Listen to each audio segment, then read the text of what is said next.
Good morning, good morning, good morning, everybody. This is truly the day that the Lord has made. Let us rejoice and be glad in it. This is the day that the Lord has made. Let us rejoice and be glad in it. Happy Thursday, everybody. Happy Thursday. Listen, God has given us yet another opportunity be here, right? And so I welcome you this morning to the Morning Glory Show with LaShonda Lee, where in the morning all things are new. Our grace is new, our opportunities is new.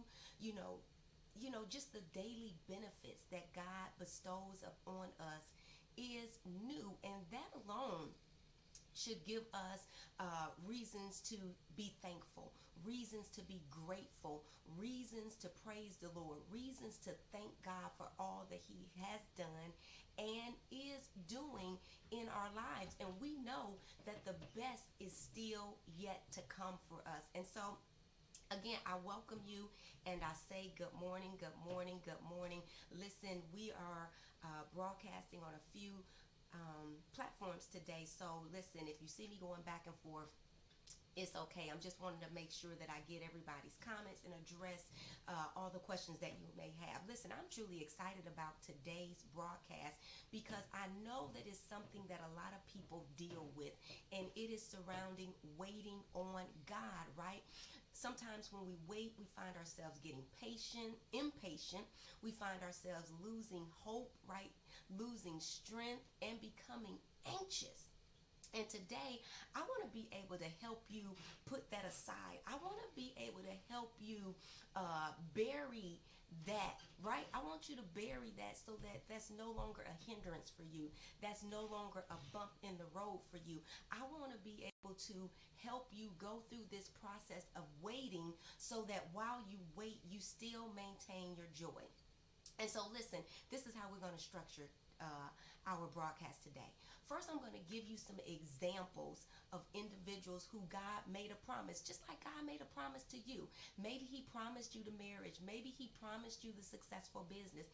Maybe He promised you the birth of a child. Maybe He promised you good health. Maybe He promised you a worldwide ministry. Maybe He promised you a career that's going to allow you to travel right around the world. Maybe God promised you a new home that you would build from the ground up, right? Maybe God promised you a promotion. Maybe God promised you these things, but yet you're like, okay, God, where is it? God, when is it going to show up? Maybe you're wondering, God, did you change your mind? Lord, is it something that I did that is now had you to cancel out the promise that you made to me because it has yet to show up? And I'm here to tell you, first, I want to remind you of this. God never breaks His promise. He tells us in Isaiah that when He sends forth His word, it is going to do what He has called it to do. And so if you are wondering if God has changed His mind, I want you to know that whatever promise that God made you, it is going to come to pass. It's not going to be in your timing. It's going to be in His timing. But while you wait, I want to share with you some examples of others in the Bible, which is our blueprint, right? I want to share with you some examples of where God has made promises to His servant, to His people, and guess what? He didn't make the promise today and deliver on it the following day. There was a time gap that took place. And so the beauty in the Bible is that it's all written for us. So when we begin to read a story in the Bible, we get an opportunity to see the beginning, we get an opportunity to see the middle, and we get an opportunity to see the ending, right? And because of that, it gives us the ability to have strength, right? Because we can see where God made the promise, and then we can see where He delivered on the promise. And God is not a respecter of person. He's the same God today, yesterday, and forevermore. And so if He made you the promise, I need you to know that He is going to deliver on the promise. And so today I'm going to share with you where the people were waiting on God. I'm going to give you two examples of where people were waiting on God for their promise. And then I'm going to give you one example where God was waiting on the people in order to deliver the promise. So if you're ready, say I'm ready. And listen, while you're at it, do me a favor and share this broadcast. All right, share this broadcast. Why don't you go ahead and tag a friend, and then I want you to share your comments, and hopefully I'll be able to see your comments so that I can respond right away, because I am using some new software. You all knew I've been testing, and so now I'm using that software today. All right, and so here's the thing. Let me give you the first story. Do you remember the story of Abraham and Sarah? Abraham and Sarah. Do you recall where God promised them the birth of a son, right? And Abraham was about 80 years old when God made that promise. It didn't look like it was going to happen. You know, the situation was they were old. Sarah was determined to be barren, but yet God still made the promise. And you may be in a situation like that today, where it doesn't look like it's going to come to pass. God made you the promise, and you were wondering, God, how are you going to manifest this through me? Maybe I don't have the skills and talents. I don't have the education. I don't have the finances. You know, I don't have this. I don't have that, but yet God made you the promise. And so because it's delayed, you're probably thinking that you heard God wrong. Maybe, God, I didn't hear you right. Maybe that was wishful thinking on my behalf. But I'm here to tell you, God is very clear when he makes a promise to you. And if you know deep down in your heart, in your belly, in your soul, that God made you that promise, then rest assured that it's going to come to pass. And so here's the thing. At 80, God made the promise, but it was 100 where the promise showed up. So there was a 20-year gap between when God made the promise to Abraham and Sarah and when God delivered the promise to Abraham and Sarah. So let me ask you, has it been 20 years? Has it been 20 years since God made you that promise? If it hasn't been 20 years since God made you that promise, then I need you to know that, guess what? God is still able, God is still capable, and God still will. See, that's the beauty of having a Bible. God kept that promise to Sarah and Abraham, even though it took 20 years. See, they were waiting on God. And here's another example. Do you remember Lazarus? Here it is. Lazarus was ill. He was sick. And his sisters, Mary and Martha, they prayed they asked, they sent for God to come, for Jesus to come and save their brother so that he could not pass away. But what did Jesus do? He didn't go right away to their rescue. As a matter of fact, he delayed it by 2 days. And of course, you know the story. When he got there, Lazarus had already passed, right? And so here's the thing. Isn't it interesting that sometimes when you ask God for something, he lets it go so long? And the only thing that can possibly produce what you've asked for is a miracle, right? Is a miracle. Why does God do that? Why is it that when you ask for something, God doesn't just give it to you right away? He makes you wait. And here's the thing. It is because God likes to show himself strong on behalf of those whose hearts are blameless, whose hearts love him, whose heart care for him, who put their confidence and trust in him. God makes you wait because he wants you to see how powerful he really is, how strong he really is. He wants to take your disbelief and make it belief. He wants to take your weaknesses and make them strong, right? He wants you to see how powerful and mighty he is. And here's the thing. Your situation could appear to be dead right now. There is no life, no life in the dream that you wanted, no life in the desire, no life in the want, no life in the need. But I'm here to tell you, it really doesn't matter if your situation appeared dead. It doesn't matter if your situation appeared dead. Why? Because here's the thing, God can still bring it back to life.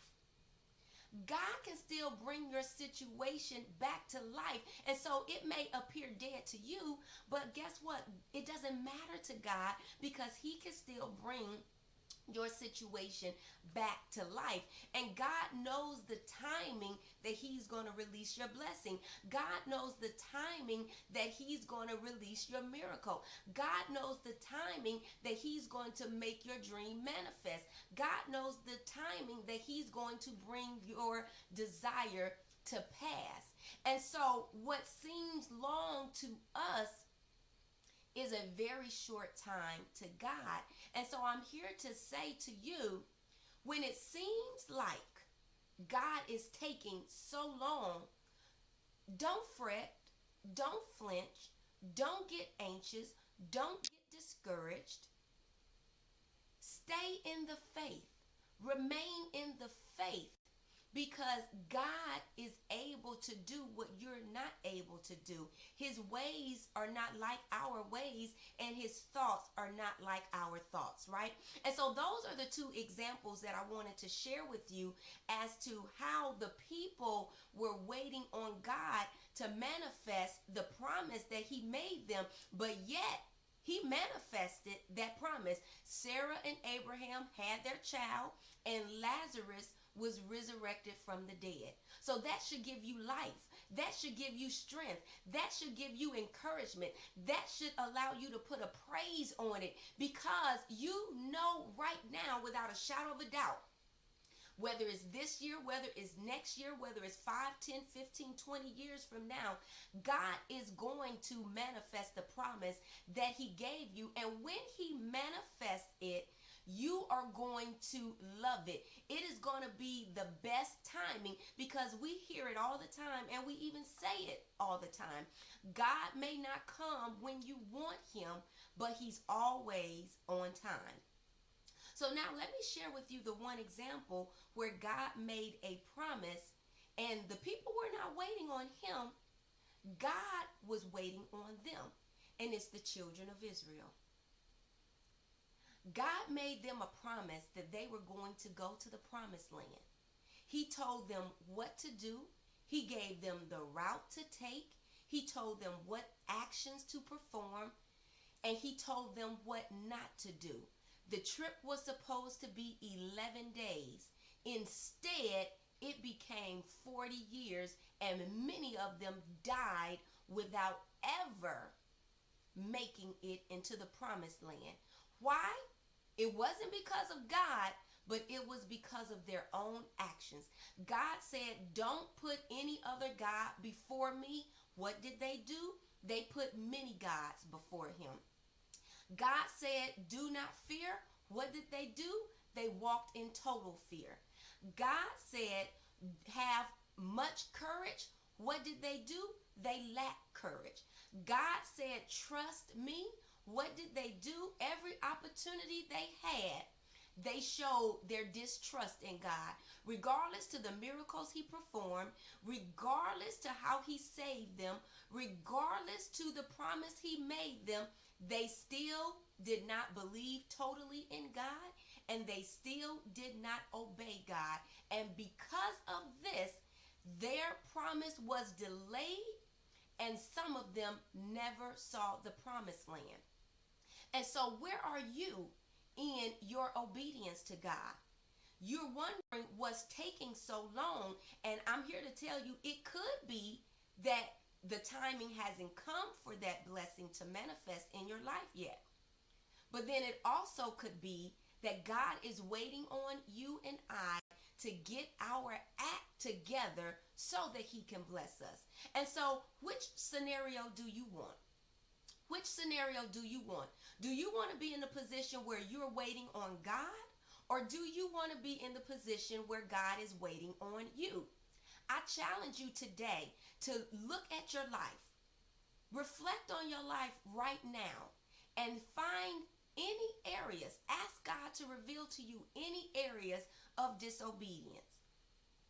Ask God to reveal to you any areas where you are not walking in faith and trust and confidence in him. And whatever God reveals to you that is not in alignment with his word, then I'm going to ask you to ask God to help you fix that, help you change that, because you can't do it in your own strength. But with God, all things are possible. And you can do all things through Christ who strengthens you. And so, woman of God, man of God, today, if you are listening to this message, then I want you to know that, listen, God is going to make true on his promise. You just make true on the part that he gave you. Whatever it is that he has called you to do and asked you to do, be found doing it, because you don't want to be the reason why your blessing has not manifested. You don't want to be the reason why your promise is delayed. You don't want to be the reason why there's a holdup. The best case scenario is that you're doing everything that God has called you to do, and now you are waiting on God to manifest your blessing. And why is that? Because God said that he would do exceedingly and abundantly above what you could even ask or imagine. And so as long as you are in alignment with the word of the Lord, it's going to come to pass. And so listen, stay encouraged, stay in faith, stay in trust, stay in confidence, but definitely stay in obedience to what God has told you to do, and you will see the promise come to pass. So listen, that is my time today. It has truly been an honor coming before you all. I pray that that message really resonate with your heart. I pray that you get it deep down in your spirit, so that wherever you have been discouraged because there has been a time gap between the promise and the manifestation, just know that it's coming. Just know that it's coming, and God never breaks his promise. So with that, you all have an incredible day. God bless you, and I look forward to seeing you all tomorrow on the Morning Glory Show with LaShonda Lee, where in the morning all things are new. Your blessings are new. Your favor is new. Your mercies are brand new, which means you have a brand new opportunity to get it right with God. God bless you. I love you with the love of the Lord. Have an incredible day. Bye now.